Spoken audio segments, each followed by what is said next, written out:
Welcome everyone. My name is Ed Arnold and I'm Vice President of Products here at LeveragePoint. This is another half-hour webinar in our monthly series of thought leadership in the area of pricing, sales, and marketing. LeveragePoint provides the only software solution for value-based pricing. We offer a SaaS-based collaboration platform that links all cross-functional team members involved in building and executing a value-based strategy. You can find out more about us by visiting our website, LeveragePoint.com.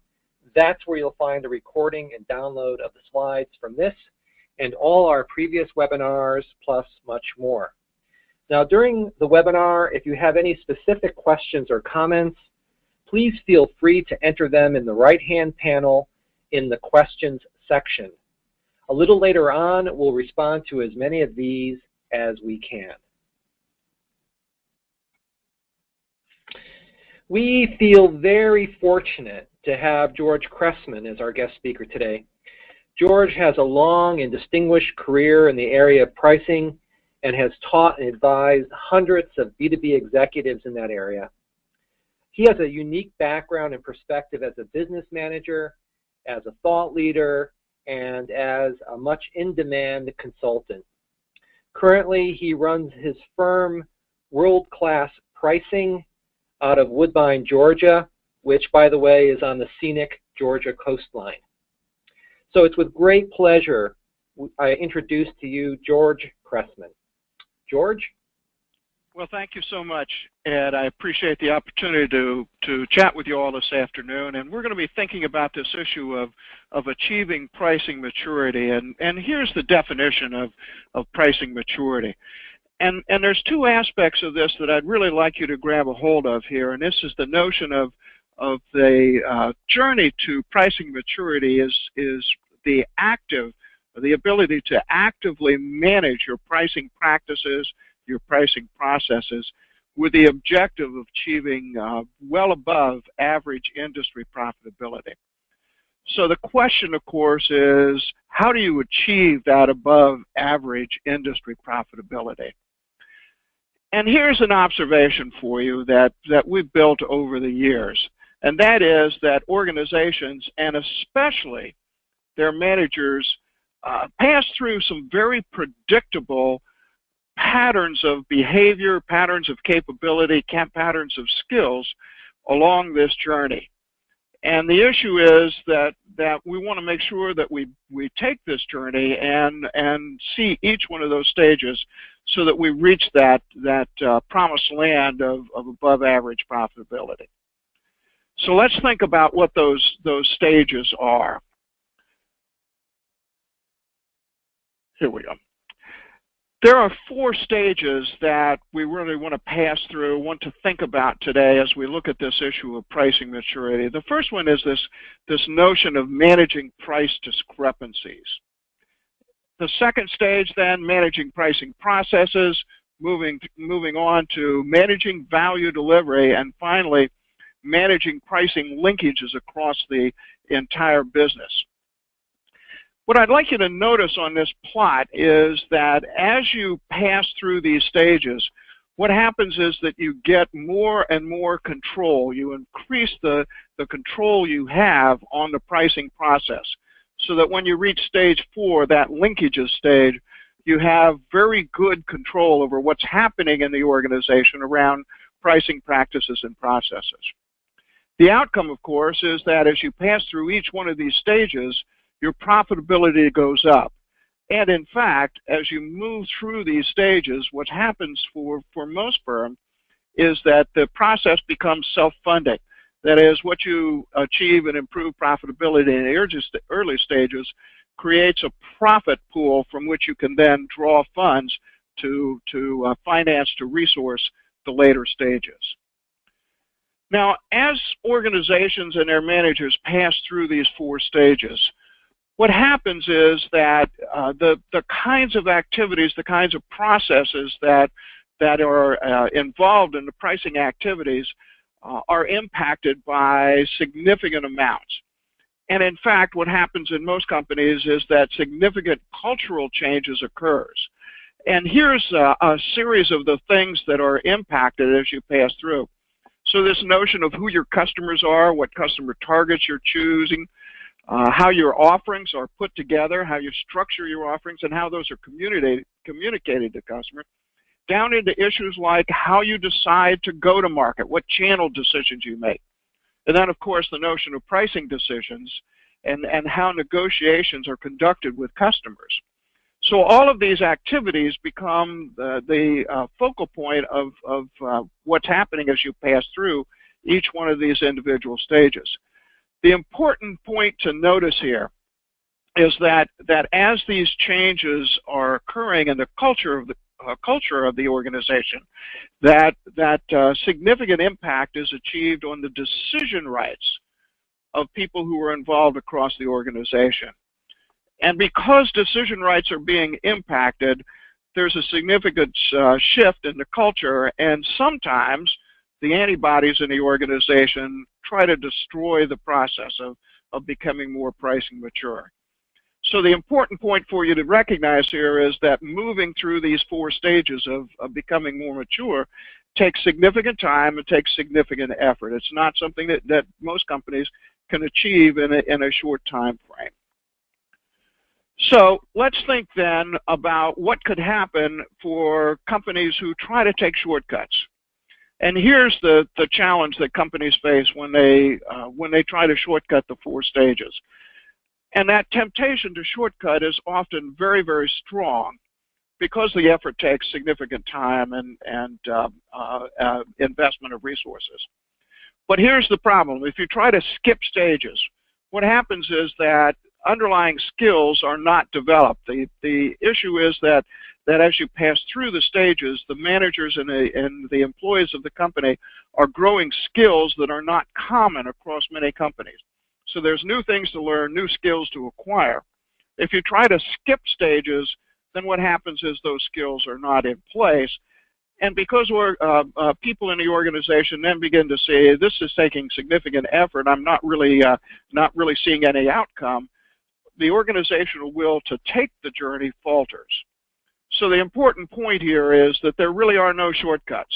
Organizations that successfully take this journey recognize those stages they must pass through those 4 stages, and they plan for it and take the journey. So let's then think about what is behind the scenes in each one of these stages. And here's the first stage is what we call managing price discrepancies. And you see the objectives there. That what we're really trying to do is help the organization, help the business recognize that there are significant pricing challenges, but at the same time, significant pricing opportunities to be much more profitable. And particularly in this first stage, the important part of this is that managers begin to see how the improvement of their pricing practices will self-fund steps along the maturation process. So what do we actually want to make happen in this first stage? What we're trying to do in this first stage is, first of all, identify where we're not achieving the kinds of price points that we really should be achieving. So we want to find customer accounts that have significant price deviations from our average performance. And what, of course, we want to do is twofold. First, we want to be able to move below average price points up to the average, and then we want to move the entire average realized price point. We want to move that up.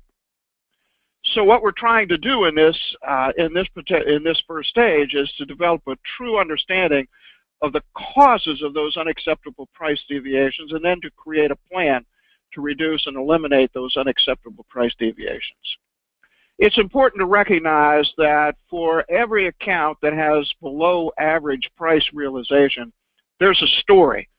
Somebody knows why that account has that below average price realization. And our job is to figure out whether that story makes sense, whether there's any validity to the story. And so we want to be careful here of what I call the strategic customer. In the absence of figuring out how we can make a customer pay a realistic price for the value they're receiving, we call that customer strategic. It's an excuse for not realizing good price performance. Now, in this stage, many companies begin with looking at a realized price by volume plot. So they're asking the question, what price am I realizing for each customer account based on the volume that customer buys from us? And what we're particularly looking for are those customers that have relatively low prices and buy a relatively small amount from us, as well as those customers who buy relatively large volumes but also pay us a higher price. But the companies who make this journey and do it well don't stop with that price volume plot. There are three other plots that I highly commend to you here. The first is, what are we actually earning on each customer based on volume? So we may find that a customer who pays us a relatively high price is actually a low profit customer because they demand a lot from us. So the issue is not just what price are we realizing, but what profit are we realizing. And then, of course, we also want to look at profit by price and begin to understand where we're not charging enough to generate reasonable profits. And then finally, what we'd really like to find out about is what is each salesperson returning to us in terms of realized price. And there may be issues of training here, and there may be issues of motivation, skill issues. So what we're looking for are particular salespeople who seem to be able to achieve higher prices, and asking the question, what is it that they're doing that achieves those higher prices? And for those salespeople that seem to have lower price levels, what's going on? What's the challenge that we achieve or that's preventing us from achieving better performance? Typically what happens in this first stage is that we begin to recognize there are significant pricing challenges across the organization. And we're looking to understand why are those challenges there and what can we begin to do about those. A relatively small improvement in price in some of those low price accounts often will begin to fund further steps along the maturation process. So let's move from stage 1 to stage 2 and think about what's happening in stage 2. In stage 2, what we're trying to do now is begin to assert, remember the issue is to actively manage our pricing processes. So what we're starting to do in stage 2 is to actually create some management steps that will allow us to grab a hold of our pricing process and assert more control of it. So we want to begin here to think about process management. We want to standardize decision-making efforts. The challenge for many companies is that pricing decisions are made on a customer-by-customer basis. And so there is no standardization. There's no rationale for how prices are made. And what we're looking to do, of course, is eliminate random decision-making activities so that we begin to think about how do we make pricing practices, how do we implement pricing practices that allow us to achieve better performance. Here's the kinds of things that we want to pay attention to in stage 2. First of all, we want to bring system to the pricing process. And what we're looking to do here is to address 3 issues. First of all, how are pricing decisions made? We're using what criteria and by whom? So what we're looking to do here is to begin to understand how decisions are made, understand the criteria that decision makers are using, and begin to look for variances among those criteria, and equally important, variance in how the criteria are actually applied. So here we're actually mapping out the pricing process. We're beginning to get some understanding of how pricing practices are implemented across the company, and then begin to think about what variance is introduced by random processes. So what we want to do here is begin to develop controls for how those pricing decisions are made and begin centralization of the pricing process. There's an important concept here. It's the notion of this centralization of the pricing process. As long as the pricing process is dispersed widely across the business unit, we're going to have all kinds of random ad hoc decisions made. And so what we're looking to do here in the second stage is to understand how those pricing decisions are made, and then to standardize on the process and centralize so we can achieve better control.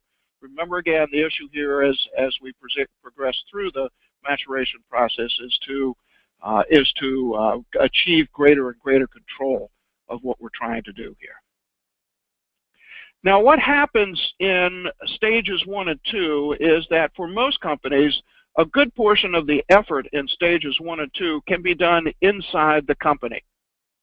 As we move to stage 3, what we're going to see is now the interactions that the business has with customers is going to begin to change, and the way we'll interact with those customers is going to radically transform. So in stage 3, we're moving from understanding what the pricing process is to more active management of that pricing process. So in stage 3, we're going to, for the first time, see the notion of instituting a value-based pricing process. And what I mean when I say a value-based pricing process is that we're asking the question, what impact do we have on our customers? If we're in a business-to-business environment, how do we impact the economics of our customers? If we're in a business-to-consumer, a B2C environment, we're asking how do we impact the lives of our target customers? So here we've moved from beginning to centralize the pricing processes in stage 2 to actually centralizing. In stage 3, we're going to bring the pricing process in-house. We're going to centralize. We're going to have an organization that is held responsible for implementing that pricing effort. And here we have very broad, in stage 3, we have very broad capability build up across the firm. So when we think about this notion of a value-based pricing process, here's what I'd like you to be thinking about. There's a notion here of a multi-step process that we work through. And it starts with selecting customer targets where the business can deliver differential value that customers really want but can't get from anybody else, and deliver that differential value at competitive advantage. Then we need to understand what drives value delivery for our customers, economic impact in B2B environments, and economic impact and how people feel about themselves, how we impact the lives of our target customers when we're in a B2C environment. Then creating offerings for our customers. Here's the notion of creating a menu that customers can choose from. And then communicating that value to customers. Managing the negotiations with customers so customers are forced to acknowledge and pay for value delivery, and then finally establishing price points.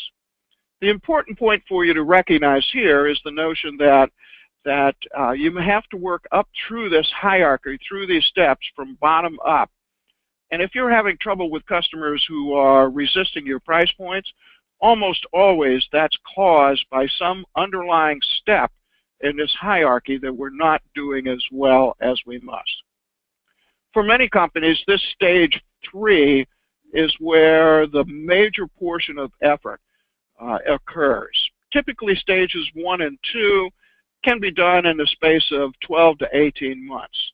But companies that successfully pass through stage 3 find that often stage 3 takes anywhere from 2 to 3 years to accomplish and accomplish well in their companies. But the effort is not finished when you've implemented that stage 3 value-based pricing process, centralize your pricing process. In stage 4, what we're looking to do is align the entire business around value delivery and build an organization-wide value delivery system. So here what we're trying to do is integrate a series of value delivery processes across the firm and create customer and competitor intelligence systems that allow us to make profitable decisions about our pricing processes. So when I think about this issue of aligning the entire business, here's what we really want to focus on. Notice here that what we're trying to do is manage simultaneously 3 very important interacting components. So the key to profitable pricing performance is to simultaneously manage how you exchange value with customers, how you interact with competitors, and how you assign resources in your business so that they are aligned with the most profitable activities for the business. And in order to do that, we need to think about the notion of creating the linkages across the business. So when we think linkages, notice here our foundation is always those customer targets that we're selecting. And what we want to do is bring together this notion of competitive strategy, resource allocation, and customer targeting, so that we address three very critical questions. And as you see here, the first of those questions is, for the target customers that we're going after, what value should we be creating? What's important to those customers in their personal lives, or what's important to those customers in their business activities? Then secondly, how do we communicate that value so that we decrease customer price sensitivity and increase their perception of delivered value?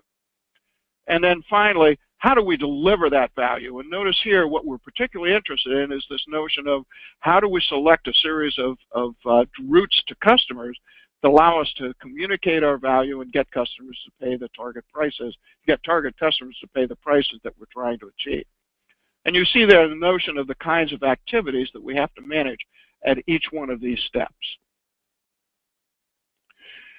Here's a notion of four specific, in stage 4, 4 specific items that we have to manage well. And the first is that we have to manage our structure. We have to create an organization structure that is designed for value creation and delivery. So whereas in many companies today, we have strongly held functional organizations, what we're looking to do here in stage 4 is to create an organizational structure that allows the entire organization to focus on creation and delivery of value. So this notion of cross-functional linkages then becomes a critically important component. We also need to think about pricing processes. And so here we want to standardize around decision rules, and we want to put in place a centralized decision-making function that creates price and price structures that are consistently employed across the business unit. Next, we have to think about pricing intelligence. And what happens in most companies is that there's a relatively good understanding of underlying cost structures, underlying cost issues. What we find most lacking in lots of companies is that understanding customers and competitors is less well understood and is in fact not at all centralized and coordinated. So what we're looking to do here is to build integrated databases that contain customer, competitor, and cost information, and validation techniques that make sure that the information that we're using for decision is indeed information that's validated in the marketplace. And finally, there's the issue of building appropriate pricing policy. Here what we're looking to do is create a price table and rules around discounts that are consistently enforced across the company. All right, so a couple of comments, the summary comments then to help us think about what we've chatted about thus far, and then we'll see if we can get to some questions. This notion of passing through these 4 stages is aimed at improving managerial control and, as a consequence, the profitability of pricing decisions that are made in organization. It's critically important that organizations work their way through each of the 4 stages and don't try to skip stages. The underlying skills that are built in each one of these 4 stages are critical to making the journey successful. And along the way, because there are many new skills that organizations have to grow into, you have to allow adequate time for the organization to achieve the processes and the skills that are appropriate to being more mature. These are not things, these are not process steps that you can pass through in the space of a year or so. Often the space of 3 to 5 years is not an unusual amount of time. And in order to get there, what you've got to do is invest in skill development and building the implementation infrastructure, things like appropriate databases and things like appropriate process steps. Don't skip on that investment and hope that it will turn out. All right, so that concludes my formal comments. Let me turn it back to Ed and see if there are questions that we can address. Well, first of all, thank you so much, George. That was an excellent presentation and really a lot to think about, which I'm sure many participants would agree. And we will provide these slides and a recording shortly on our website. So if folks want to listen through and look at this again to digest it, we'll provide that. So we're queuing up the questions right now, and I just wanted to say that, by the way, if you want more of George's expertise, I strongly recommend visiting his website, worldclasspricing.net, all one word. You'll find some really great and practical content there. And on our screen right now, we also have George's email and phone contact information if you need to get in touch with him. So since we have some time left, we'll cover some of the questions that came in the presentation. Participants, if you haven't put anything in yet and you want to try to add it to that list in the time remaining, please type your question in the right-hand panel. So I think the first one that came up was, how do you decide what level of maturity you're at currently? George, if you could comment on that, please. Sure, that's a terrific question. The real issue is to step back and say, what do we see in the organization? Where are our pain points? If you're having significant challenges with customers who are always insisting on a lower price, if you're negotiating deal by deal with customers, then most likely you're at stage one. If, on the other hand, you're beginning if you're getting some feedback that you're seeing challenges with random decision making, then you're probably late stage one, maybe early stage two. If you all are, if participants are interested, I actually have a survey instrument that we've used in a number of companies now, a survey instrument that can actually plot out for you where are you and where are the specific challenges that you'll have to deal with as you pass through the maturation process. All right, we have some others here. Another one there's two that seem to be related. One relates to stage 4. The question is, how do you assess the value to the customer? And then a follow-up question, how do you deal with challenges of B2B value assessment? Okay, good. So how do you assess value with a customer in a B2B environment? The key to that is really understanding what your customer's economics are. And the key question there is, how does my customer make money? What is it that they're doing? How do they go to market? Who do they compete with? What's their key for delivering differential value themselves? And then ask the question, how do we impact that? How do we change that customer's economics, either by increasing their revenue flow or by decreasing their cost of operation? In a B2C environment, we need that understanding of how we can impact our customers' monetary lives, but we also want to understand, for B2C customers, we want to understand, how do customers behave? What is it that changes in their lives when they use our offerings? So how do customers see themselves? How do they position themselves versus their peers? How do we see as consumers, how do we see how we're impacting that consumer's individual life? Then the question of, what are the challenges in B2B value assessment? I'm not quite sure what challenges this participant is referring to, but often when we work with firms in a B2B environment, what we see happening is that there's some sense of we think of our customers in terms of the features of our offering, the attributes of our offering, rather than in the context of how we impact their business economics.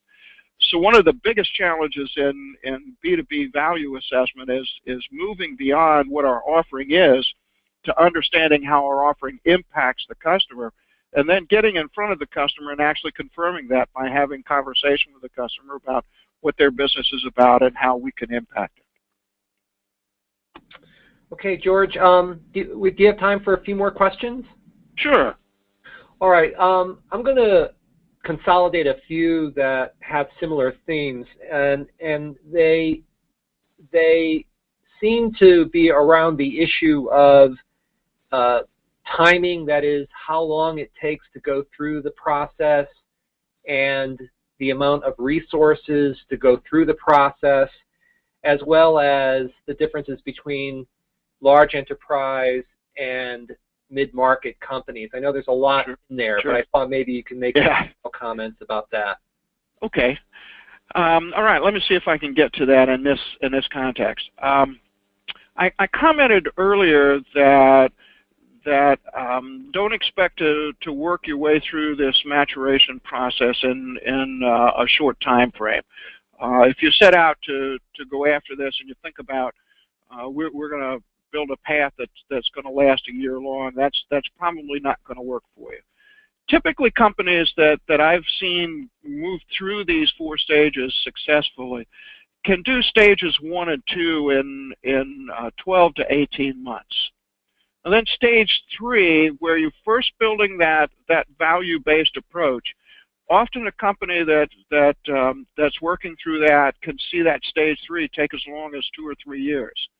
Stage 4, particularly because there's an issue around integrating across, building linkages across functions and successfully building good databases, that can take the same kind of time frame, so 2 to 3 years. So companies that do this successfully often take 7 to 8 years. It's important to recognize that what's really happening here is that significant cultural change is happening across the company. Culture change do not happen quickly in companies. There's some old research studies that point out that really large cultural changes can take as long as 12 years. I have a client who spent almost 10 years in this process, and I will tell you that probably 2 years ago they finally got to what I would call mid-stage 4 and were really churning the profitability impacts of that. So expect, I would say if you've achieved 4 stages of performance in 5 years, that's spectacular.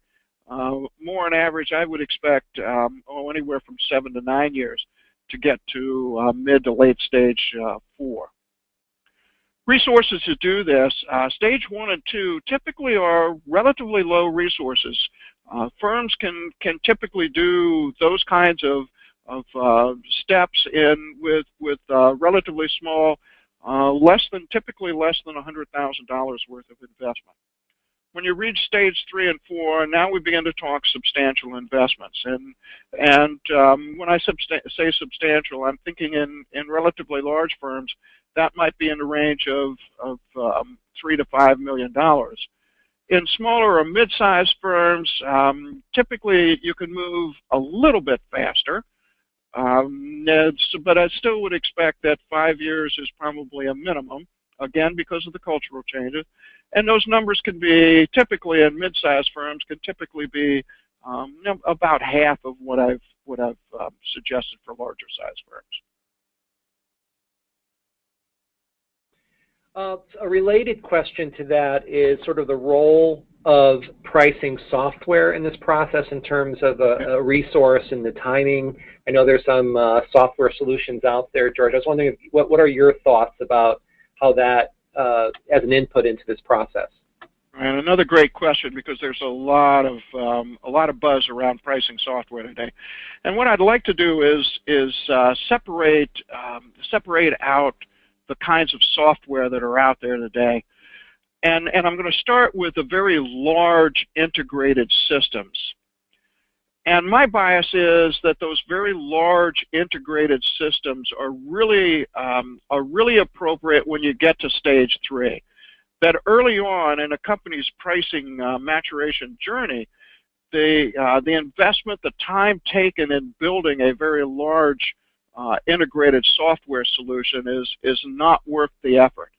You can typically get a lot of return, a lot of organizational involvement in stages 1 and 2, simply by using fairly simple spreadsheet kinds of analyses, simple plotting techniques, things that you really don't need major software to do. When you reach stage 3 and 4, though, then we begin to think about cross-organizational impacts. We begin to think about larger investments with understanding customers. Here's where pricing software in that stages 3 and 4, I think that's where it's most appropriate. Now, many organizations, there's significant financial investment for a lot of that software. Many organizations at the start of their journeys cannot justify that kind of financial investment. So at one level, we have those large integrated software solutions. My belief is more appropriate for stages 3 and 4. The alternative to that is software which helps you think creatively, think effectively about customers. I'll point out that I'm not an employee of LeveragePoint and receive no commissions from them.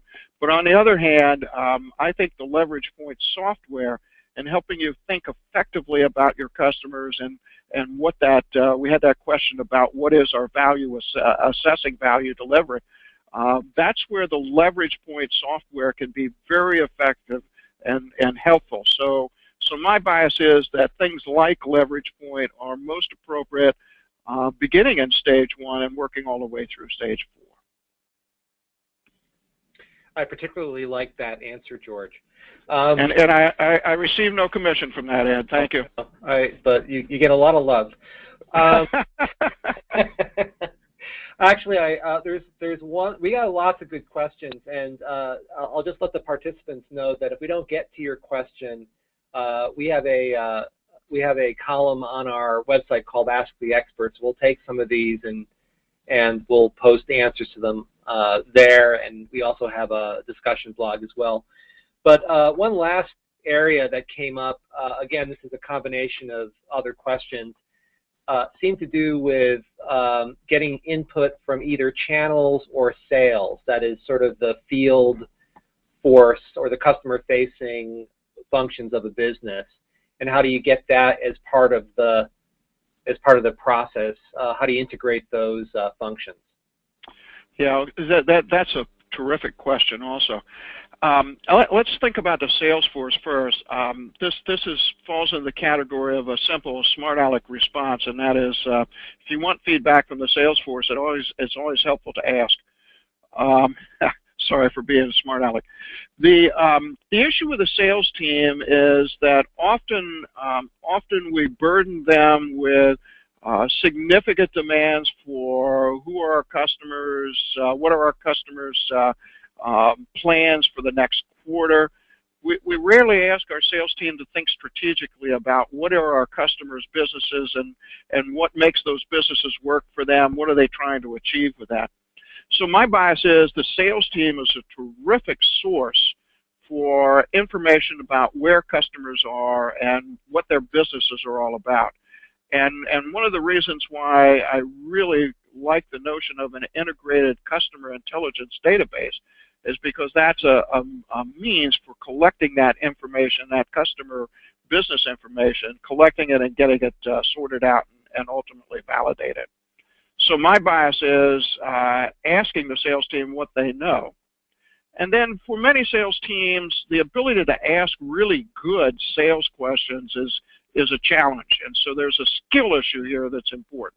So equipping the sales team to ask really powerful questions about customers' business processes is really important. Many of our sales teams are given scripts that send them off immediately to talk about the features, the attributes of our offering before figuring out what the customer's business is. So a couple of key issues for the sales teams. First of all, it's important to ask. Second, it's important to collect information across the sales team and make sure that it's validated. And a third issue is helping the sales team become more powerful, better questioners of their customers about their businesses. Now, channels are another issue that's critically important, and there, of course, the smart aleck response is it's important to ask. Often our discussions with the channel firms is about what kind of discount they're going to get, how much product they're going to hold in inventory, how much they're going to move this quarter, and so on. So those things clearly are important in terms of business planning, but they really don't help us figure out what their customers' businesses are all about. So I find it particularly useful with channel firms to help them do the same kinds of things I've just highlighted about sales teams. The first is asking them what they know about customers' businesses and helping formulate that in a way that we can accumulate it across all of our channel base. Secondly, I think it's really important that our channel firms be equipped to ask good questions too about their customers' business and sharing that information with you. Third, one of the challenges that lots of firms have today is that they have way too intense a distribution system. They have way too many distributors. And so the challenge, of course, is that those distributors all compete with each other, and they're always back with us asking us for better discounts and help for them to pursue an order with price.